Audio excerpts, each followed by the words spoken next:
Acer GN246HL. The GN246HL from Acer has a 24-inch display with a maximum resolution of 1920 by 1080 at a 144 Hz refresh rate with a 16:9 aspect ratio. The GN246HL is a flat LED display with a TN-style panel type and good viewing angles. The 1 millisecond response time is a fantastic response time for gaming and you couldn't ask for better. That said, this monitor's refresh rate is a little wonky. It advertises at a 144 Hz refresh rate, but it fails to mention in the product description that it actually operates at a 60 Hz refresh rate except for when you use a DVI plug to connect it to your machine. So, if all you have is HDMI or VGA, then you are stuck at 60 Hz until you shell out the extra cash for a DVI cable. On the upside, you are likely to not need a new graphics card.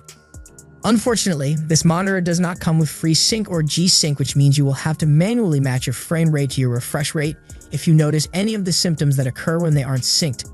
Having that capability is fairly important for a solid gaming monitor, which holds this one back from being a fantastic choice for all of your gaming needs. This cheap gaming monitor is VESA compatible, which makes it a great choice for a multiple display setup if that strikes your fancy. Unfortunately, this monitor has some fairly thick bezels on it which could be distracting in a setup like that, and it could also be inconvenient depending on how your setup is configured.